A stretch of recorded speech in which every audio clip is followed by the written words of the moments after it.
Welcome to the PDX Pet Connection podcast.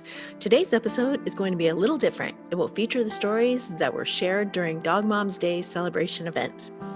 First, I would like to thank everyone that contributed stories and photos. I really enjoyed hearing about you and your pups, and of course, I loved the photos. If you missed the photos and any of the stories, I will be putting this podcast to video to showcase the adorable photos that were sent in. You can also check them out in our galleries on Kim Hoschel Photography's Facebook page and the PDX Pet Connection Facebook group. Let's get started. So first we have Karumi. Karumi and her mom Juliet submitted a petite story, kind of like Karumi herself. Karumi is a sweet pup who has brought tons of joy to our family, and she's only 8 months old, and she is a little corgi. Then we have Dixon and Willow and their mom Janie. And Janie says, I've had beagles for 30 years and absolutely love the breed. I initially started loving them as a teenager with my Snoopy obsession, which I still have. If I see something with beagles or Snoopy, I have to have it. Well, most of the time, which makes getting gifts for me very easy. I currently have 2 former champion show dogs that I acquired after their breeder died. Dixon from California, named Dixon after his papa is named Mason, and Willow from Austin, Texas, whose kennel mate was Uno, the first beagle to win Westminster in 2008. In true beagle fashion, they like being part of the pack with me as their alpha. We love trips to our beach place in Lincoln City, where we stroll on the beach and forest and check out, with our noses of course, the wildlife. Tilly and her mom Jessica shares, Tilly had a rough start to her life. She was abused and neglected before she arrived at the Homeward Bound Pets Animal Shelter in McMinnville, Oregon in December of 2019. After a freezing and long month at the shelter, it was time for her to be spayed. I worked for the organization and wanted to give her a warm night of recovery in my home. I picked her up after surgery in January 2020 and fell instantly in love, and she never went back to the shelter. I wasn't looking for a dog when we met. It was like we loved each other forever and couldn't imagine my life without her. She is such a love bug, and I truly believe she rescued me. I suffer from anxiety and depression, and Tilly proved to be a true lifesaver during the long, isolated months of the pandemic. She gave me a reason to get out of bed some days. In June, my only sibling passed away unexpectedly at a very young age. Tilly once again was there with me every step of the way. She truly brings joy, comfort, peace, and companionship to my world. We love to go on adventures together. Tilly is a pro hiker. She really enjoys playing with the big dogs at the dog park. Fetching big sticks is one of her favorite pastimes, and she also loves snuggle time at home with mom. Her favorite place is on her bed, complete with a heating pad underneath, where she can gaze out the window at walkers, bikers, and of course, other dogs. I make a conscious effort every day to make sure that she is well cared for, that her brain is kept active and curious, and that she feels loved and safe. It's the very least I can do for this sweet girl. Marceline and her mom Kylie says, my husband jokes that we got a house so that we could get a dog. We wanted a dog for years, but didn't think it would be fair to keep a fuzzy ball of energy cooped up in our downtown apartment. By the time we felt equipped to provide a home for a pup, it was midway through the 2020 lockdown, and it seemed like everyone else had the same idea and decided to get a canine friend. Every shelter, rescue, and breeder we talked to said there would be a significant wait. The search was disheartening until we found Marceline, the sweet, snuggly golden doodle. Today, we can't imagine our family without this sassy 5-month-old who continues to impress us with her intelligence. So Marceline got her name after Marceline, the vampire queen from the cartoon Adventure Time. They didn't pick the name before meeting her. That was just the name that seemed to fit her best as a small puppy. Since then, she has grown into her name beautifully. Her coat looks like vintage Marcel waves, and she even has 2 pointy tufts of hair under her chin that we call her fangs. In addition to her full name, she goes by Marcy, Marmar, and Marceline, the drama queen. Gigi and her mom, Libby. Libby says, I lived in shared homes and apartments my entire adult life and never felt it was a responsible choice to get a dog. As soon as I moved into my own home with a great yard, I knew it was finally time to get my first pet. I love dogs so much and have always dreamed of having a big, floofy dog, a Great Pyrenees Bernese Mountain Dog, or maybe a Newfoundland. Shortly after moving into my home, I broke my foot and was devastated knowing that I definitely couldn't take care of a big dog. I still kept looking on Pet Finder and came across this adorable little Chihuahua mix. She was 3 years old, 8 pounds, and had been removed from a home along with her mom and siblings. The first time I met her, she wanted nothing to do with me. She was scared of everything and clearly had been abused. She didn't play, eat treats, or even bark. She just shook and tried to get away from me as soon as she could. Somehow, I just knew that I loved her and needed to give her the most wonderful life, so I adopted her.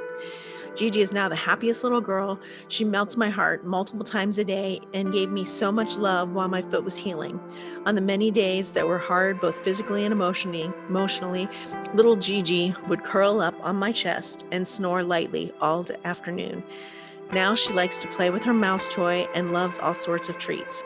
Celery and bits of cauliflower stalks are her absolute favorites. I can't imagine my life without her and feel so incredibly lucky to have her by my side. She's my bugaboo bear angel baby, and I love her so much. Speck and his mom, Juman. Juman said, "This is Speck and his boomer ball. It is his constant companion, and he takes it everywhere with him. It has grooves in it, so he can hook his teeth on it to carry it around. He has been obsessed with this ball for so long that the vet stated his top and bottom molar on his left side have been ground down to perfectly fit the grooves in the ball.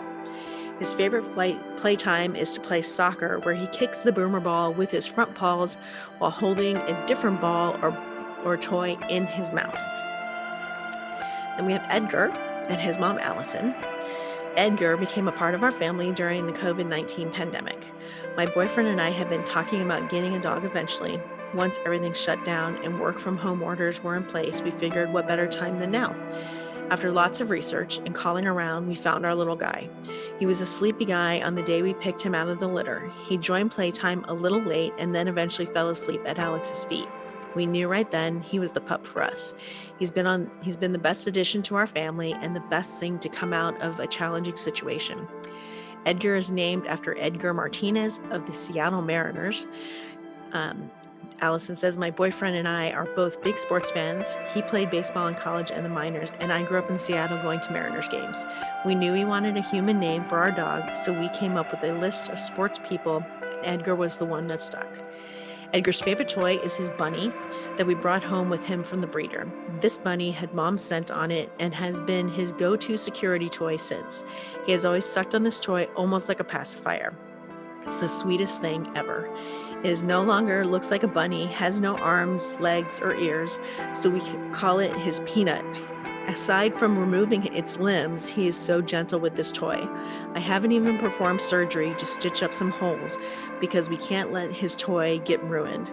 It's been washed many times as well, but this is his favorite toy, his bunny, his Peanut." Our favorite place to visit with Edgar is Central Oregon, specifically Sun River and Bend. We spent much of the quarantine during COVID in Sun River at a family home down there. This is where we decided to get Edgar, and his first trip was with us at 9 weeks. He experienced his first swim, first snow, and off-leash hikes there. We also love how dog-friendly Bend is, so he gets to join us at all the breweries as well. My favorite thing about Edgar is his happy, loving spirit. He is such a friendly guy and always wagging his tail and wearing a smile. And now we have Blanchard. Blanchard and his mom, Lisa. Lisa says Blanchard is a career change guide dog that she raised when she was career changed for allergies. He has been my buddy and companion for almost 15 years. He is the most compassionate and unconditional loving dog. Onyx, who's Blanchard's brother, Lisa says, "Onyx is my 9-week-old lab. He is the first dog I've ever named and the first dog I have ever bought since I started raising guide dogs when I was 10 years old. He has been an adventure." And now we have our winner, Captain Podgers, and his mom, Stephanie. Captain is the absolute love of my life after my husband, who's also pretty great. I'm disabled, and not only is Cap my best friend, he's also my very compassionate caregiver. I haven't always been disabled, or at least not as incapacitated as I am lately. Captain was originally supposed to train as a service dog for me around the time things started getting really difficult. Golden Retrievers have one of the best track records being suited for that task, so on the advice of a trainer I was already working with, my husband and I found a breeder a bit north of Vancouver. All of the pups were adorable, of course, but Captain was a sweet little guy who was set apart from his littermates, both because of unique little fur ridge he had between his eyes and because while the others ran over to us immediately and then kind of lost interest, Cap was absolutely insistent that we pick him up, even trying to climb on the pen to get to us. It was love at first sight. We brought him home and named him Captain Podgers after Steve Rogers' Captain America. As explanation, I absolutely love Marvel movies. I relate heavily to Bucky Barnes, and of course, Bucky needs his best friend by his side. Unfortunately, the pandemic began right in the middle of Captain's service training. It completely cut off our access to spaces for working on public access training at a critical age. That said, he's amazing at helping me around the house, both physically and emotionally, and I can't imagine life without him anymore. I even started getting a bit better lately, partially due to his help. I'm improving at walking again, and I can also do so much less. I can also do so with so much less pain. When things do get painful, one of Cap's favorite tasks is cuddling up on my lap to apply deep pressure therapy to my legs. The face kisses he sneaks in while on my lap don't hurt either. At this point, I know it's likely he will never be a fully service dog certified because of the interruption in his training. We're still giving it a try in case he takes to public access now that things are open, but either way, he's a beloved, integral part of our family. We adore him no matter what. Any extra training is icing on an already incredible cake. Captain and I love to go for drives together. Our favorite drive is up along the Washington side of the Columbia River. Since I can't walk Captain as far as he'd like, we often go with my husband James and stop at a random trailhead or park that looks nice. I find some comfortable and scenic bench, and Cap and I will play for a bit before he and James head off for a walk or short hike together. Captain and I will always go for rides on our own, usually to a new local park every time. I take him on as much of a walk as I can manage, and then we find somewhere I can sit and play fetch or catch and pull on his long leash. The current goal I'm working on is physical therapy, is being able to take Captain on short, very easy waterfall hikes. We would and will absolutely do that. Well, I hope you all have enjoyed hearing these heartfelt stories as much as I have. We will be back to our regularly programmed schedule with an interview next week with Nancy Martin of Fido Food Bank. That's all for now. Go give your puppies a cuddle for me, and I'll see you next time.